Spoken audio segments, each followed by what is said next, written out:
Hello and welcome back to Recapped Movie. Today I will review a 2015 mystery thriller movie titled Solace. The movie begins where a dead bald man is lying on his chair with his eyes wide open. The detectives, led by Joe and Catherine, arrive at the crime scene to investigate. They figure out that the man died from a single blow to the back of his head, which is a similar method used in the preceding murder cases in the town. The murder cases are done by a meticulous method and leave no trace at the crime scene. They then conclude that the murderer is a serial killer who is trying to find his next victim. The detective appears to be hopeless, since they cannot find a single clue that will lead them to the killer. In desperation, Joe decides to seek help from his old psychic friend, Dr. John Clancy, who is a doctor and has the capacity to have a vision of the past and the future. Catherine is skeptical of Clancy's ability, but Joe seems to fully trust him since Clancy appears to have helped the detectives in solving criminal cases in the past. The following day, he proceeds to drive with her towards Clancy's home in the mountains. It turns out that Clancy decided to live in the mountains after the death of his daughter, who died of leukemia 2 years ago. They soon arrive at Clancy's house to convince him to help them solve the murder case, but Clancy is reluctant to help them, as he wants to live in peace. As Catherine comes to give him the file case, she gives him a light tap. As Clancy decisively refuses to help them, they finally leave his house. Later he comes to check the file, where a line was written by the killer. This suddenly intrigues him. Coincidentally, the line turns out to be from the music which he is listening to at that moment. He then walks outside, where he gains a vision of a strange man looking at him.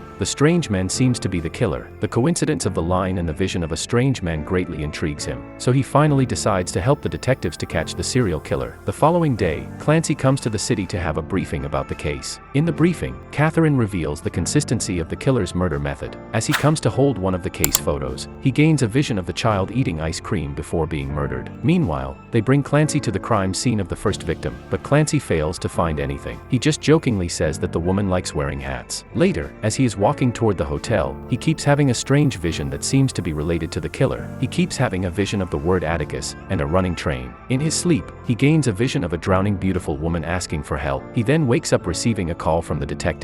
It turns out that the detectives find another murder victim. As they arrive at the crime scene, they find a note with the time 4:16, which turns out to be the time of their arrival at the crime scene. Shortly after, Clancy comes to check on the victim, who turns out to be the beautiful woman from his vision. He touches the victim, and magically sees the events before her death. He sees that the woman lays in the bathtub, thinking that her husband prepared it for her. As the woman is enjoying the moment, the killer instantly pierces the back of her head, leading to her death. The next day, as they eat breakfast together, Joe Clancy reveals that the serial killer targets those people who are suffering from chronic illnesses. To confirm Clancy's speculation, they need to examine the child victim's body to check if the child has an illness. Later at the lab, they conduct an autopsy on the child's body. At that moment, Clancy receives a message from the killer, telling him to check the brain of the child. The doctor found a small tumor hidden in the brain. This confirms Clancy's speculation that the killer targets only people with chronic illnesses. At the same time, Clancy figures out that the killer also has the ability to see the future. The killer appears to know their actions in advance, so Clancy decides to leave the case, knowing that they are walking towards a trap set by the killer. Later, Catherine comes to Clancy to ask why he decided to leave the case. Clancy then declares that it is useless to catch the killer since he kills the victims as an act of kindness, to save them from the pain that they would suffer from their illnesses. Clancy suddenly falls into silence. Catherine bugs him about the things he knows, so he reveals her painful past. Apparently, she has a child, but she gives up the child to the adoption center. Catherine tearfully forces Clancy to tell her more, but he refuses to reveal that she would be shot by the killer. The following day, Clancy is about to go home. While sitting on the bus, he is having a vision of flowers and frogs, and a mug of coffee. At the same time, he also sees nuns singing a prayer, while Joe is screaming in pain. Joe arrives and asks him to help them again as a personal favor. He agrees to join them again in the case. Joe takes him to the place of a suspect. A young man holding a frog mug walks out of the studio room. The scene appears to be already seen by Clancy from his visions. The young man instantly shoots Joe and immediately escapes. As Clancy and Catherine walk out of the apartment, the young man is already gone. Clancy and Catherine ride in a car to chase the young man. Clancy uses his ability to trace the young man's location. As they finally locate the young man, the scene turns into an intense car chase. With the help of Clancy's ability, they soon catch the young man. Clancy suddenly gets a vision that the young man would shoot him, so he hides behind the car, allowing Catherine to shoot the young man. This makes Clancy realize that the young man is not the killer, since the young man is not able to predict getting shot by her. After that,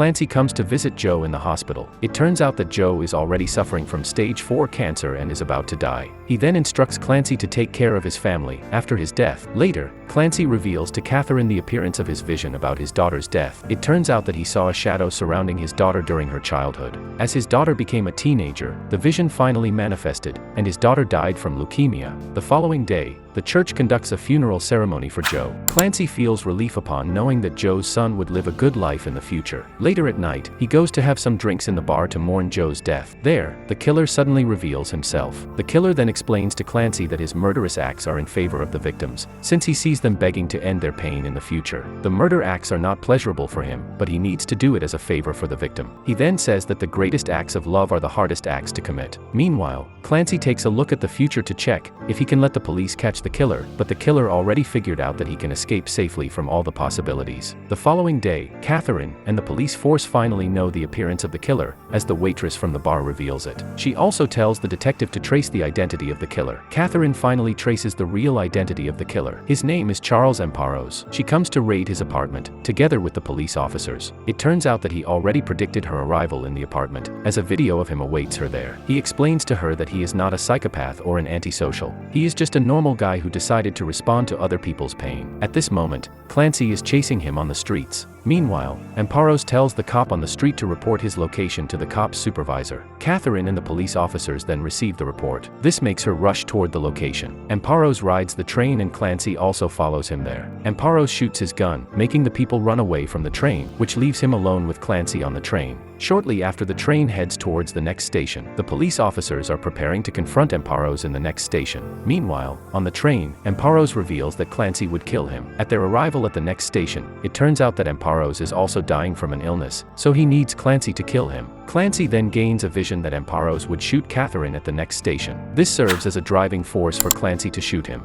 As they finally arrive at the next station, Clancy sees that his visions are slowly becoming real. Left without a choice, Clancy shoots Amparos to save Catherine from getting killed. Catherine ends up safe, while Clancy suffers from minor injuries. Later, Catherine visits him in the hospital. She asks him to stay for helping them, but Clancy declines, as he wants to live in peace. Thanks for watching the video. If you enjoyed it, consider liking the video and subscribing to our channel. It helps us a lot.